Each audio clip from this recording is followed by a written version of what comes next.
in many circles I've just come from fairly recently, it's a fairly redundant term, to be frank. I think we've kind of moved on from using it. However, we still do use it here at Nottingham Trent. This is obviously an e-learning event, and I'm an e-learning team leader. So I really just wanted to think about what e-learning might mean at this point in time for a university like Nottingham Trent. And I'm going to suggest, as a description, not necessarily a definition that I've put together, that a fairly broad description is appropriate. So I've said it's about employing technology to enhance existing learning and teaching and to enable the development of new practice. So it's a bit of a cover-all, and I think the key points there really are that we don't specify the way in which technology is used. So we're not just talking about hardware, and we're not just talking about particular software tools, but also, importantly, the focus is on the learning and teaching. So we're not talking about the kind of information services technology, which is providing the right kit and the network infrastructure and making sure things work. It's about what it implies for learning and teaching. As to whether this is something we should still be thinking about, well, there are clearly many reasons why technology is not going away, and in fact the development of technology and the implications for education seems to be moving on faster than ever. So without going into great detail, I was going to suggest a number of areas in which it's important to think about how we should be approaching our use of technology. Firstly, student expectations. As we know, our students come to university with prior expectations for technology. Some of these are coming from their personal and private lives, their use of social networking, their expectations for the availability of materials online, for quality of the user experience. And we clearly need to be able to reflect that when they arrive at university and make sure that they get a roughly comparable experience or better. They also bring expectations from their prior educational experience, so from schools and colleges. And this obviously has implications for what has, to some extent, become our kind of bottom line consideration, is our competitiveness. I can't say to what extent students are making their decisions as to which university they come to based on the technology that's provided, but certainly word gets around, and it pays us to ensure that we are providing good experiences with IT and tech. We've also got issues around skills for employment. Obviously technology is now pervasive in pretty much every sphere of work. And as a university, of course, alongside teaching of the subjects, we need to be preparing our students for their move into employment or their continued development in their careers. And so we need to be providing them with not only facilities, but experiences and ways of working that reflect what they'll be presented with when they actually move into the world of work. So things like, for example, organisation and management, but also communication and professional networking, which is obviously, in some senses, different from the kind of social networking that they would have encountered previously. Efficiencies, well, clearly technology can bring efficiencies, and I think probably the best examples of these are the times when we can use technology to offload some of the more mundane and time-consuming tasks, so that we can free up academics to ply their trade as subject specialists and teachers in those particular subjects. So clearly we're looking for efficiencies, not necessarily the most glamorous uses of technology, but sometimes more impactful than other things. In terms of learning and teaching and assessment and feedback, well, clearly the reason we're here is that there's a wealth of opportunity there. I'm not going to go into that in detail at the moment, but throughout today, hopefully we'll see various things that will kind of inspire you to think about how your academic practice happens, and to think about specific issues like assessment and how feedback is given, and share some ideas for that. And then obviously, beyond the conference, this is the heart of what we're going to be up to. But the one area that I really wanted to highlight, because this is very much a kind of hot topic, it's currently one of the key shifts that's happening in education and the use of technology, and this is going to be reflected in our keynote presentation this morning, is this move from the institutional to the more personal use of technology. And we are inexorably moving away from a time when large institutions like ourselves would really provide and prescribe the bulk of the use of technology. So it would be filling up rooms with PCs, it would be providing institutional software, it would be effectively constraining the way in which people use technology by what we provided for them. But now we're clearly moving into a world where it's far more about people's personal choice, our students and our academic colleagues' personal choice. So it's about the kind of functional needs and the opportunities, and then selecting the appropriate tools, which may well not be provided by the institution or controlled by the institution, to achieve that. So that's one of the key areas of development. Now, interestingly, with that move, that then provides a range of implications and potentially mitigations for some of the other things that we as a university have had to do. So, for example, budgeting to provide lots of equipment, or equally providing explicit training on the facilities that we provide is perhaps going to become less of a priority as we move forward, as people bring their own devices into university and they kind of operate using their own choice of tools. So, as I said, the key challenge really, and the challenge that I see as the heart of what I'm doing in our team, is one of change, is how we get from the other point. How do we most effectively embrace technology in the right ways and decide how best to use it? And I think one of the key comments on that is really that it absolutely must be driven from practice, from academic practice and from the student experience. So it's it's a bit of a cliche to say, but it's the horse and cart situation really, is that there shouldn't be any sense that we are going out as specialists, identifying new bits of technology, bringing them in, dropping them in on people, and then expecting that they should be picked up and used and embraced. And there has been a bit of a history of well-intentioned ideas, which may well have been, seemed good at the time, which have kind of fallen by the wayside.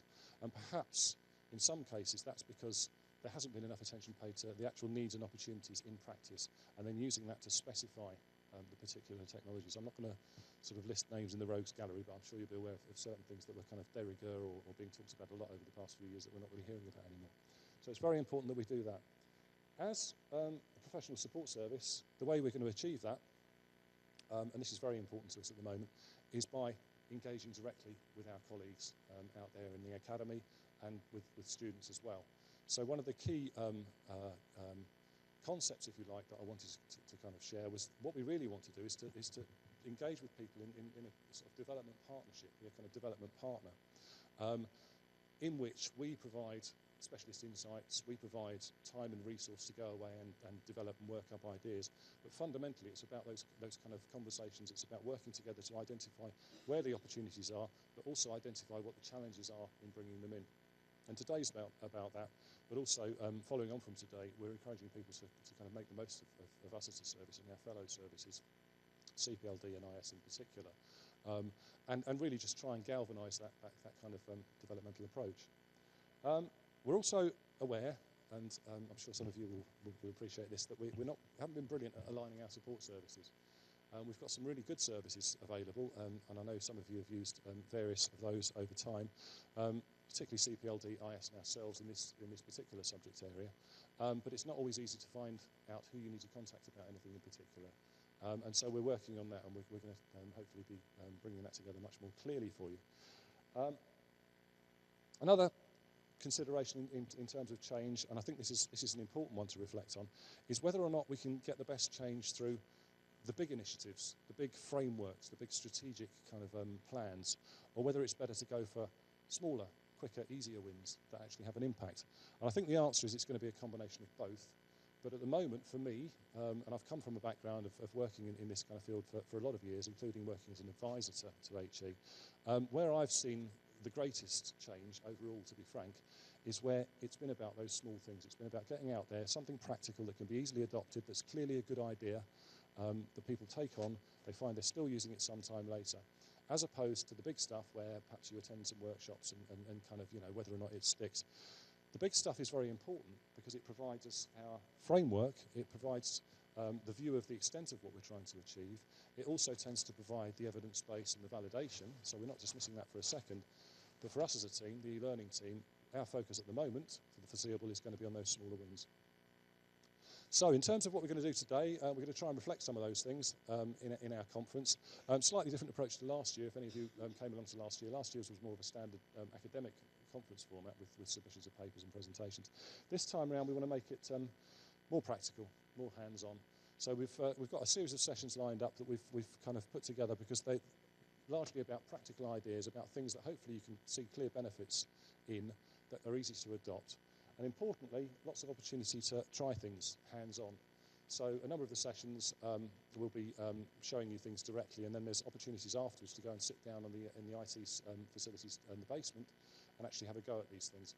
Also, in that session, which is at the end of the day, we'd also like to encourage people, if you've got great things you're doing yourself, if you take the opportunity to share them, we can kind of show and tell and share ideas. And then very importantly, and I'm going to finish on this one, what we really want to encourage today is we want a fairly informal atmosphere. We want to encourage as much sort of networking and sharing of ideas as we can, and giving you the opportunity to speak to support colleagues and arrange to get support to develop any ideas that you might have. And to help you do that, the people that are delivering the event today, we've got colleagues, as I say, from CADQ, we've got CPLD, we've got information services, all available, not just to kind of do the admin, but to be on hand to field questions. We've all been issued with these purple lanyards with purple badge holders on. So please feel free to collar any of us throughout the day if you've got any questions. We are all talking to each other. And also we're using a little form just to take note of any sort of areas of interest, any particular questions, get your contact details, because obviously there's a limit to what we can do during the day, and we want to be able to follow you up specifically on anything that looks like it might be interesting. Okay, that's the brief introduction to the day. And at this point, I'd like to introduce our keynote presenter. And we really are very pleased to be able to welcome Dr. Alec Couros to Nottingham Trent. Alec is Professor of Education Technology and Media at the Faculty of Education, University of Regina in Canada. And Alex is an authority on open and connected education.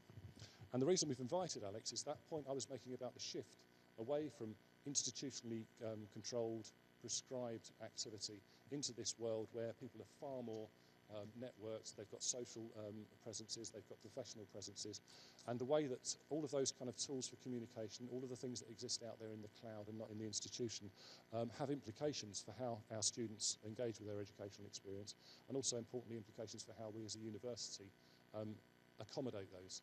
So at this point, great pleasure to hand over to Alec. Thank you very much indeed. Enjoy the day.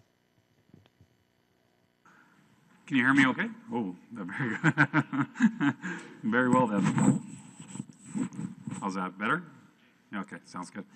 All right, hi everybody. It's just a pleasure to be here.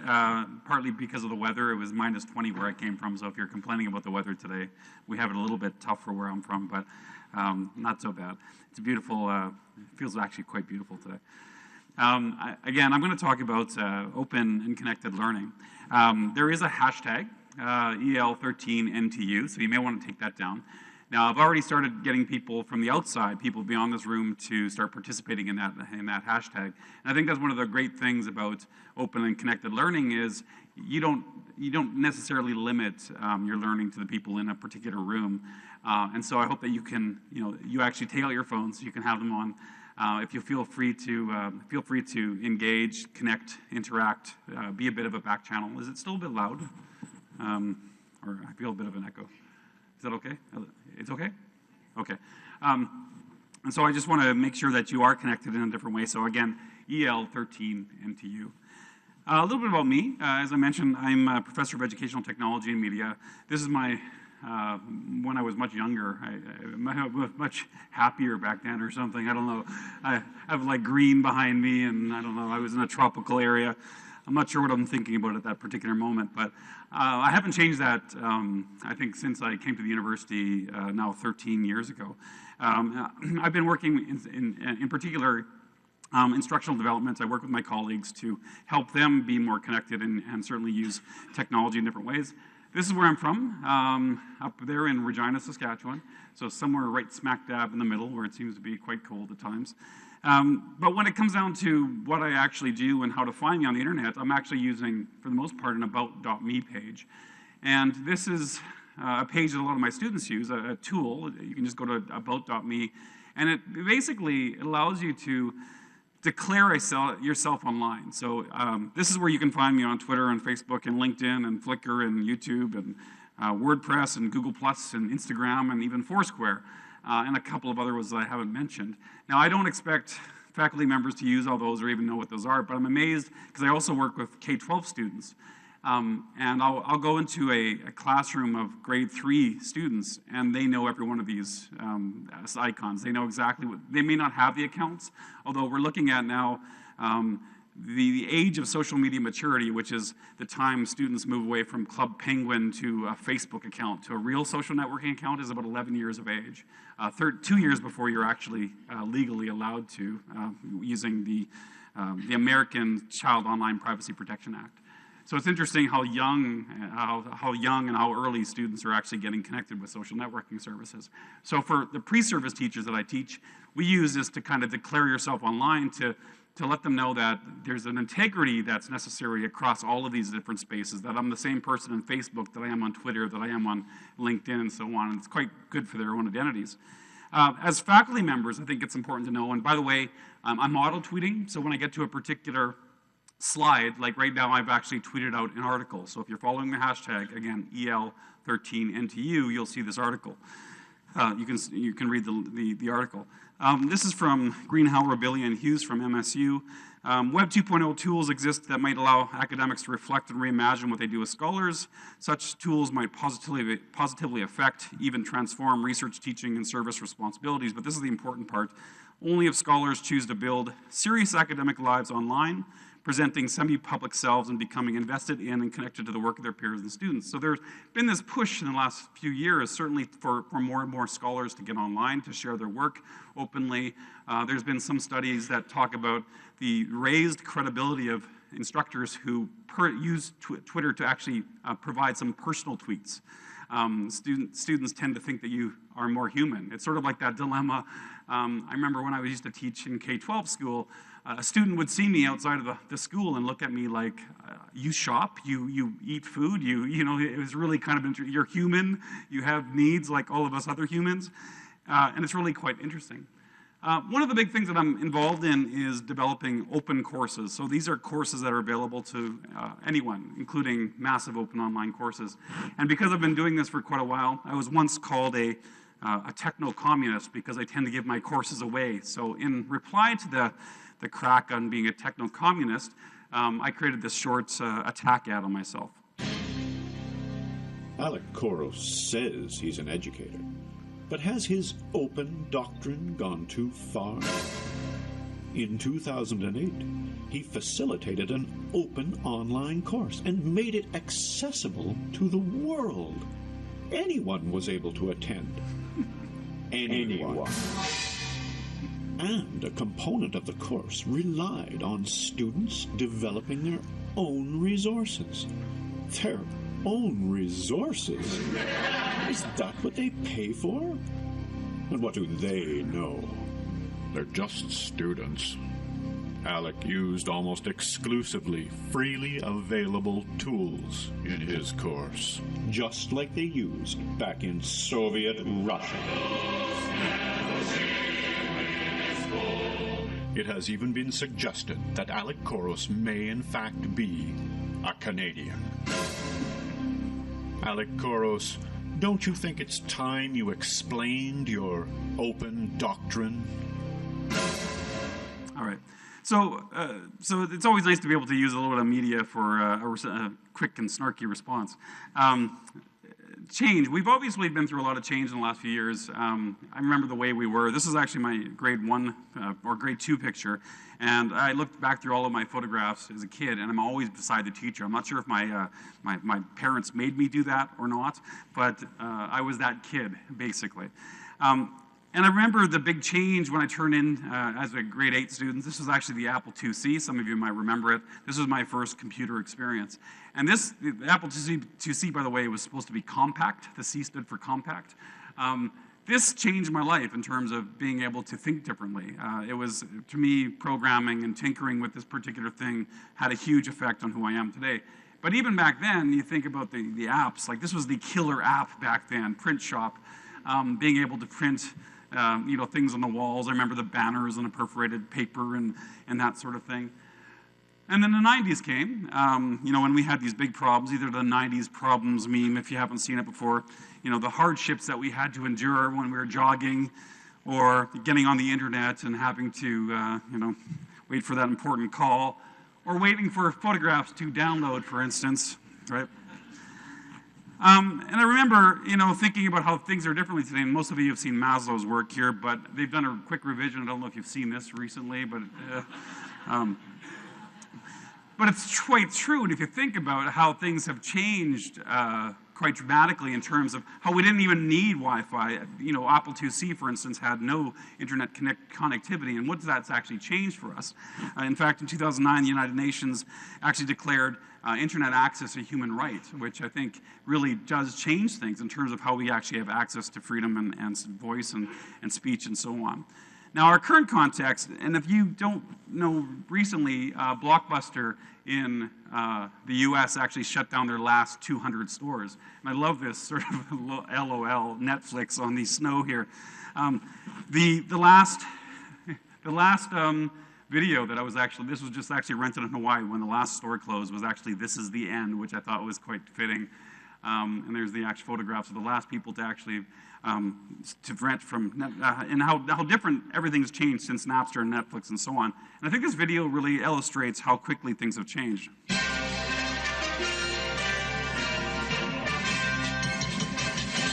A new tourist destination in Auburn Hills, Michigan is showing visitors the difficulties life held for Americans in the past. Blockbuster Video aims to transport visitors to a time before the internet. It's an historically authentic recreation of a video store, a specialty shop where customers exchanged money for the short-term use of videos in an archaic system called renting. The tour is amazing. It's like stepping into a time machine. It's hard to believe that people live this way. A historical research team spent 3 years making sure every last detail was accurate, from the signs used to promote the store's merchandise to the costumes worn by the store's employees, historical performers who make history come alive for tour groups twice an hour. My character is based on an actual Blockbuster employee named Jerome, who worked there from May of 1999 to June 2000. My main responsibilities are to man the cash register and to put the movies from the return slot back onto the shelves. I am a Blockbuster customer named Kathy. 2 times a week, I travel 6 miles to rent and return videos. Oh, look, we're in the comedy section. What's so poignant about this time is the uncertainty. When you get to the Blockbuster, are they going to have your video? Did someone else rent it? Is there going to be a line? Are the alarms going to sound when you walk out the front door? It was very difficult for the people that lived during this era. Actors say their job is to create a historically authentic experience. Yes, we have it, but our only copy is currently checked out. After the organized tour, visitors are allowed to move around the store, exploring the so-called living museum. It's really amazing that people had to go through so much just to get a movie. Blockbuster joins a growing number of historical tourism sites, including Buffalo, New York's recreation of Virgin Records Music Store and Iowa City's Borders Bookstore Museum. Right.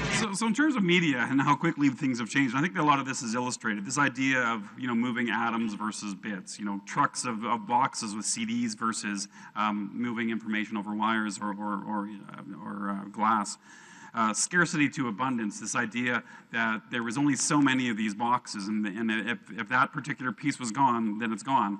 From consuming to creating, the rise of YouTube, this idea that you were now television has really changed things as well. Individuals to networks, even the idea of BitTorrent, for instance, is dependent on networks. That if everyone shares just a little piece of that movie, that everyone can have that piece of the movie. And of course, that same work with peer-to-peer networks using things like Napster.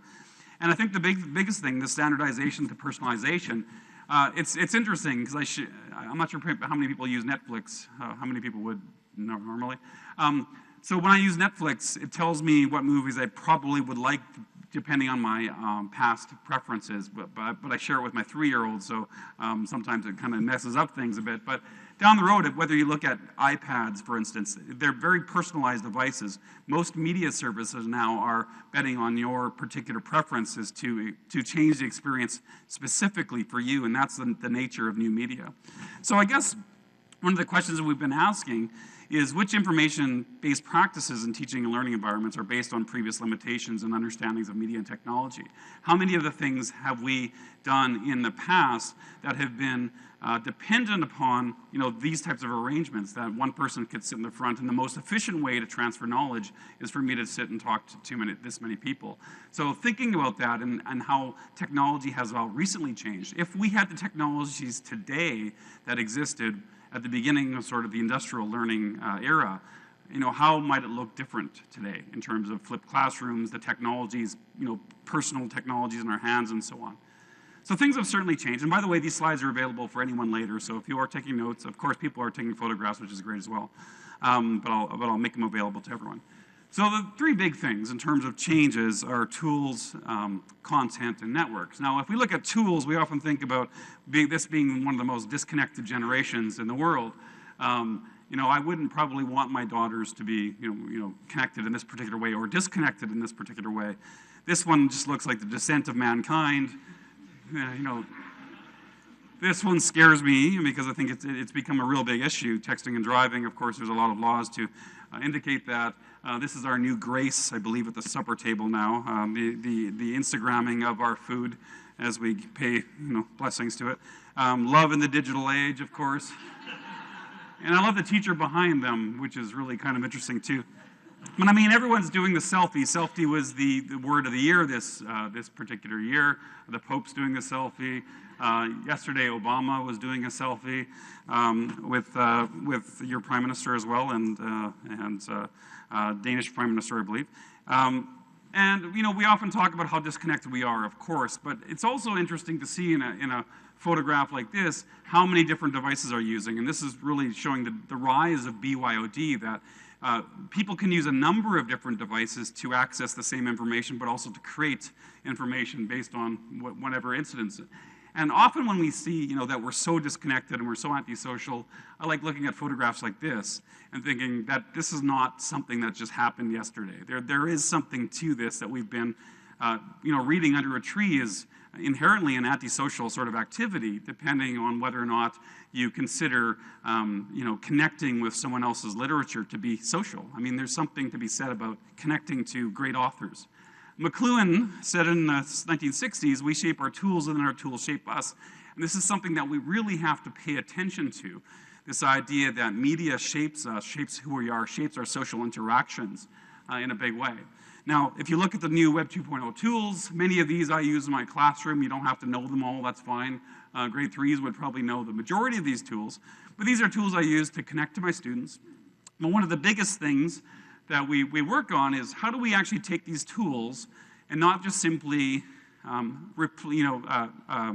sort of directly replace something rather than moving towards augmentation. Like this, for example. This is probably not augmented practice or transformative practice. This is a replacement, a very easy way to make notes. Now, it does change something, but I wouldn't necessarily call this transformative in terms of what's going on here. Now, something like this, when you start to use something like Google Docs, does really make a big change. This idea that we can take this solitary document and share it with anyone, and then all of a sudden we have collaborators collaborating in real time, connecting on a particular point of information and developing information in real time from wherever they're connected. This could potentially be transformative. I'll give you an example of this. And by the way, before I go there, one of the big things around the idea of sharing, I think, is really important. This comes from Ewan McIntosh. Sharing and sharing online specifically is not in addition to the work of being an educator, it is the work. And I think this is really an interesting point. Is it our work to be sharers of knowledge? And I think it has been a tradition in the academy for years, but certainly some of the journal publication systems have really taken that away from us in many ways. Give you an example, I've just tweeted this out. This idea, this was in my classroom one day. One of my students, because all of my students blog, one of my students asked me, basically, they kind of, in that sort of semi-annoying voice, because they're not motivated, I guess, at that particular time, she asked me, I have nothing to blog about. Could you just tell me what to blog about? It was sort of that sort of thing. Or can you give me some suggestions? And so what I decided to do was create a Google Doc. I wrote writing prompts for teacher candidates or for anyone really on the top of this document. And then I simply tweeted it out. And I asked people in that tweet, is anyone there who works with pre-service teachers that could help me with this particular question? And I saw in my classroom, all of a sudden this document just exploded. It was a really instant crowdsourcing of this particular document. And we watched, my 30 students and I watched this document. Again, all I did was tweet, add this comment, and then we saw these questions file in this particular document. And we noticed at one point, the list became so long, someone started to categorize it. Like, I didn't ask anyone specifically beforehand that we need to do this, but just creating this and creating a problem that is solvable and useful for a lot of other people made this a very easy to do thing. And because I have a fairly sophisticated network, it worked out really well. Now, the student got back to me. We've had this beautiful list that's now being used by many, many people now, and I've tweeted this link if you want to look at it. But she just looked at me and she goes, I know exactly what to blog about. It's this experience. Just to see that thing really prompted her an experience to blog about something. Now, in terms of social and sharing, this is a document, 10 Skills for the Future Workforce. And I wonder, and this is something that we have to think about, is how well are we doing things like social intelligence, things like virtual collaboration, for instance, the things that actually depend upon particular networks, this idea that we actually have to work together in different ways. How well are we doing that in our system currently in terms of higher education? Now, in terms of content, we've seen a lot of changes recently as well. The Creative Commons, which I'm hoping everyone is using, the idea of copyleft licenses or open access journals, for instance, that are copyleft licensed, is really an important piece. And this is the first place my students will go. Rather than simply to Google Images, where copyright is unclear in many cases, they will go to Creative Commons or contribute to the Creative Commons. And I think that's something that we have to really think about. Now, of course, we've seen MOOCs, things like Coursera. We've seen now about 12 million students are now accessing MOOCs worldwide, which I think is quite interesting. Coursera is one of the big ones. edX is another big one as well. Udacity was one of the bigger ones. Now they've kind of shifted gears. But even beyond the formal things like YouTube, to me, YouTube is one of the greatest educational sites out there, bar none. If you think about the stats around YouTube, for instance, we have now roughly 72 hours of video uploaded every single minute. Now, 71 hours of those are cat videos and that sort of thing, but still, a lot of good stuff beyond that's every single minute. 3 billion hours of video are watched each month. More videos uploaded to YouTube in 1 month than the 3 US major networks created in 60 years. And that just, in terms of the content, it's just absolutely amazing. Now, if you just go to simply youtube.com/education, the high quality of videos that are being created by semi-professionals or even amateurs in some particular cases is astounding. And this is where a lot of the students that I work with who are history majors or science majors, for instance, are getting a lot of their, at least introductory content from places like YouTube. It's very high quality, engaging. It's often packaged in a format that's 5 minutes or less in some cases for those, sort of those really kind of important principles. There's also TED Ed, if you haven't seen that before, the TED Talk series, but it's a flipped classroom series, and it's called TED Ed, which also offers some really great stuff. But on a more practical level, this is my daughter. This is how else people are looking for it, like to solve simple problems. It's amazing how many people are just solving simple problems, whether it is about their specific mobile phone or their toaster or whatever else, or how to dance, I guess, or how to sing, or how to do the splits in one day, which I would not recommend. Those sorts of things are being answered and of course solved by people on YouTube. One of the things we're seeing with young children is as soon as they get a YouTube account, we're talking grade 3, grade 4, one of the first things they create are video game walkthroughs. They will create screencasts that basically show others how to win a game. And this is really kind of an interesting thing to focus on. Like, students are already solving problems for others and demonstrating, mastery of particular games, and are able to basically teach other people to do that at a very young age in many cases. Tony Wagner says, today knowledge is free. It's like air, it's like water. There's no competitive advantage in knowing more than the person next to you. The world doesn't care what you know. What the world cares about is what you do with what you know. And I think that's certainly been something we've strived for in higher education for a long, long time. But I don't know if we've ever really gotten there in the way that we really need to. If I think about my daughter, in this particular case, I played a song for her. It's called, it's Ben Folds 5. It's The Luckiest. It was my wedding song. And it was interesting, the night that she heard the song, she said, Dad, can you teach this to me? And she was, I think, 6 at the time. And she's now 9.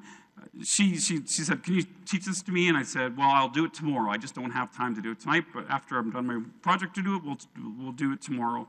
And she didn't wait for me. She just went to her iPad. She just went to YouTube, how to Ben Folds, and it just, of course, showed up. There I caught her in her room while she was teaching herself, or someone was teaching her that song, not, a virtual a live conference, but someone who had taught the song on YouTube, stopping for every phrase and notes and showing exactly how to do that. And it's amazing how much she's gone beyond that. So students are practicing, they are playing, from YouTube, they're learning different things, and of course, they're performing online as well. Sometimes they perform in concert halls, but now you're seeing more and more kids are performing live by themselves.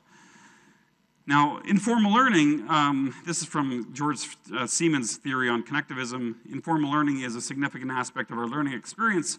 Formal education no longer comprises the majority of our learning. And I think that's really a big shift as well. Now, some people may say this has always been the case, but I think we're certainly seeing it in new forms than ever before. Now, the third big change, I think, is this idea of participatory culture, or really, this is how networks are starting to form. Now, if there's a really great document to give you a primer on this, it's a white paper from Henry Jenkins from MIT, and it's called Confronting the Challenges of Participatory Culture. That's been tweeted for you. But to give you a nutshell and to explain this through a meme, here's a really good example. Unlike the one-way entertainment of the 20th century, this community participation is how we become a part of the phenomenon, either by spreading it or doing something new with it. This is Nyan Cat.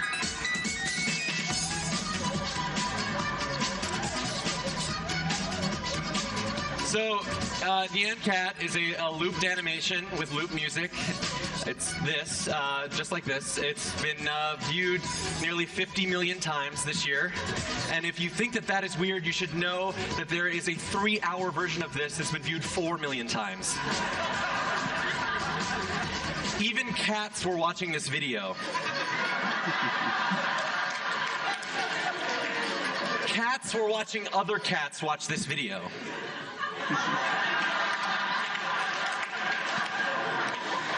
All right, but what's important here is the creativity that it inspired amongst this techie, geeky internet culture. There were remixes. Someone made an old-timey version. And then it went international.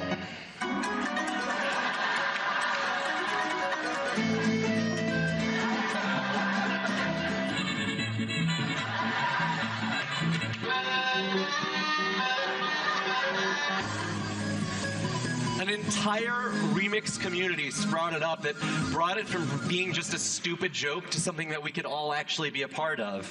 Because we don't just enjoy now, we participate.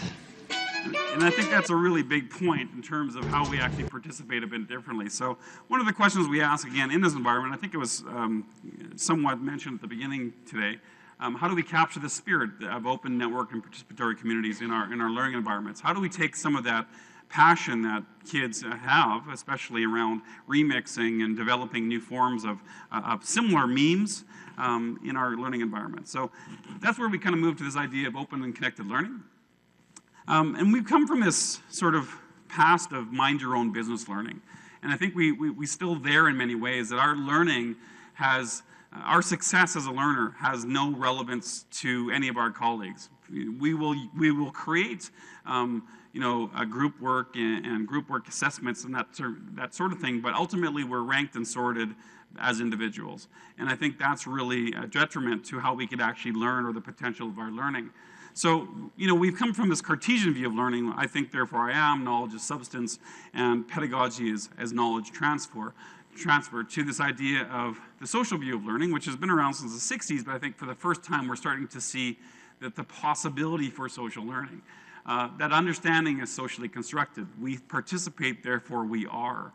And I've done this, some of my doctoral work was around personal learning networks, this idea that you as an educator or as a learner in the middle of this ends up being connected to a lot of these tools, but what I kind of missed at that time was how important these people were. This idea that Granovetter would call the strength of weak ties, this idea that some of our best colleagues or our best collaborators are people we barely don't even know. That, not to say that your colleagues in your university aren't incredibly important to your own growth and your understanding and of course your work that you do every day, but there are people out here as weak ties that become incredibly important to what we do on a daily basis and more as we're seeing.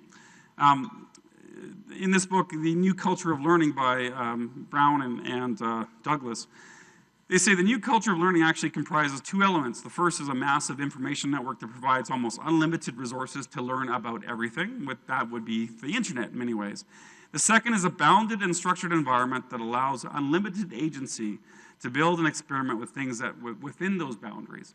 And so one of the things that we do as educators is to take these vast resources of information and knowledge and somehow bound this and provide some structure around that. Now, the thing is, the boundaries have really changed. You know, we used to use the LMS as the boundary. We would package things for students, but how are those boundaries changed, and how can we use the internet a bit different? So the question I ask you is, what are the ideal structures and boundaries for today's modern learning environments? And of course, that's going to really vary. That's going to depend on your students, the content area that you're studying. There's a lot of different things. There's no one solution for your learning environment, but we have to vary these things for our students. Some courses could be much more structured and closed, where others may, in the same program, be much more open and open to other learners as well. So I'll give you an example of a couple of connected and open learners. This is a grade 8 student, and I'd like to show you what's coming up here. So this is a person who is trying to light fire with a bow drill, and rather than ask a teacher, they decided to create a YouTube video to demonstrate what they know and how, and basically use YouTube to ask people the question on how to improve here. Hello, I'm trying my hardest here to make a bow drill set. See this is my spindle, and this is my block that you put on the top. So when you're spinning it around like that, so it won't melt into your hand. And then this is the bow that I use, and I just use some paracord, nylon paracord. And then this is the hearth that's made out of yellow cedar. The hole is right there, and I tried another hole, but that was too deep, so it didn't really work. And then this is the tinder, just normal dry lint. And I'm going to show you how I do it.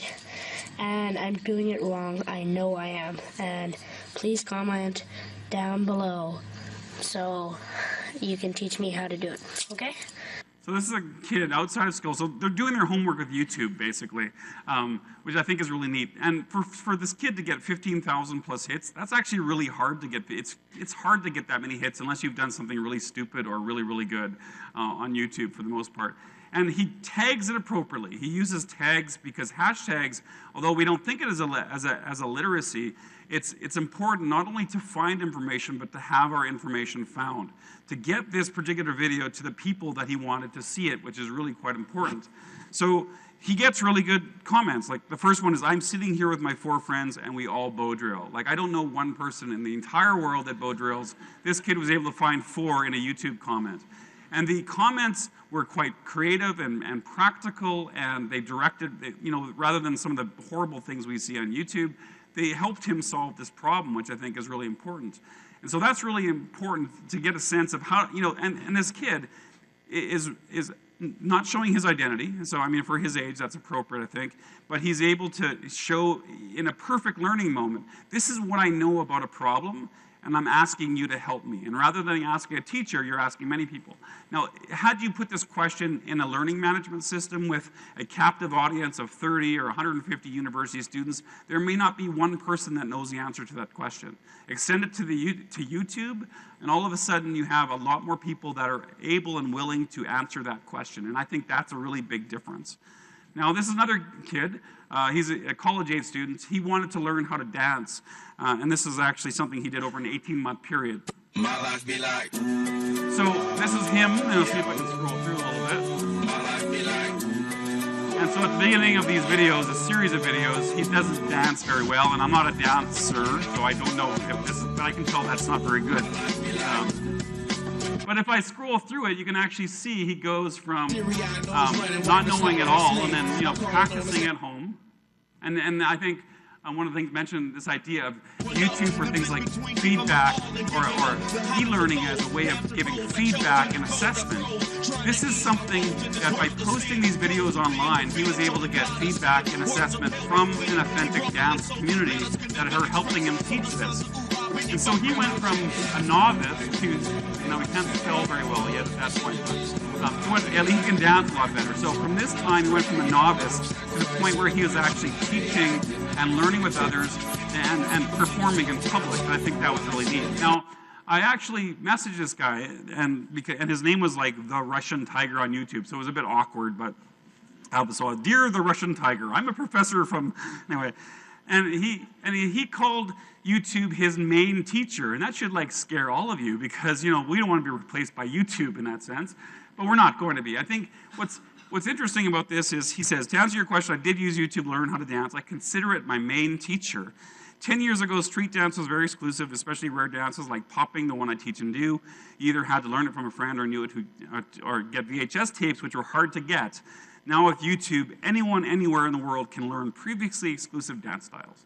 And I just love that idea. We're still in that mindset. Like people upload videos of the Beatles on YouTube, and they'll put like rare footage of the Beatles. And I'm thinking it's no longer rare. It's on YouTube. It's digitized and online. It is no longer considered rare once you have it online in that sense.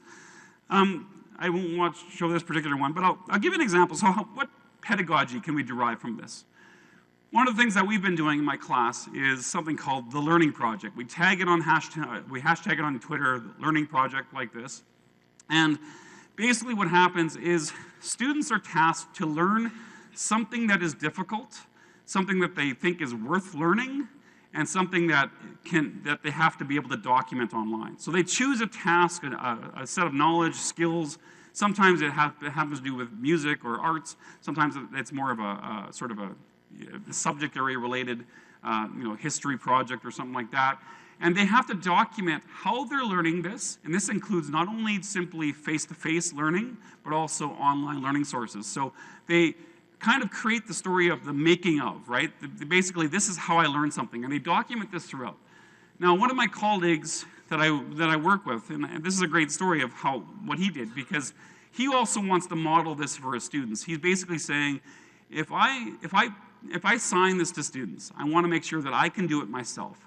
And so he decided to also do this, and so he decided, he's never played guitar before, so he started playing guitar and putting it on YouTube, and he wasn't very good, but he was learning, and he was okay with that. He was being like a kid, being okay with the vulnerability that comes with posting not so good stuff, because we're so used to being masters at what we know that we don't often want to go into those areas where we feel uncomfortable with what we know. And what was really cool about it, once he started posting videos, so he's in Moose Jaw, Saskatchewan. Yes, there's actually a place called Moose Jaw, Saskatchewan. And he connected with just by tweeting his YouTube videos, he connected with a teacher who was a K-12 teacher and he was a music teacher in Connecticut. And so he says, tomorrow my theory students will give Dean Sharesky a guitar lesson. And so this high school teacher took his 9 students that he's working with, and they created videos for Dean based on Dean's videos. So they'd watch his video. So Austin, for instance, would look at Dean's video and notice that Dean can't keep a beat. So Austin, this high school student, would create a really nice video saying, Dean, based on your video, I'm going to show you some techniques on how to keep a beat. And like how much better can that be in terms of having 9 instructors, and in this case, 9 students who are just learning themselves, giving the opportunity to teach others in that sense. And again, if Dean had this in an LMS alone or in a private space, this type of serendipity may not have occurred. It just may not have happened in that sense. So sometimes learning needs to be free in different ways. Now, and this is kind of the general idea around this, is if you take yourself and you connect yourself with a lot of smart people, whether those are people in your colleague or not, there's this sort of magic that happens. I think we have to trust in that magic in some ways. So the 2 questions I ask, and these are accessible questions that I ask my students every semester, simply, how are you making your learning visible? And this is something, of course, they have to document how they're making their learning visible. And that often means, how did I come to know what I know in this particular course? The other big question is, how are you contributing to the learning of others? You can still rank and sort kids this way, but ultimately it comes to how do they actually help to become teachers of others, how do they contribute, and how do you task them to actually think about how they're contributing. And it's not just simply, I created 50 forum posts this semester. That's not good enough. What did that mean? What impact did that particular post have on a student in terms of how they actually learned, and how do you know that? And I think we have to go deeper in terms of that. So this idea of contributing to the learning of others, I think, is really important. Now, going back to, when we use an LMS and when we don't,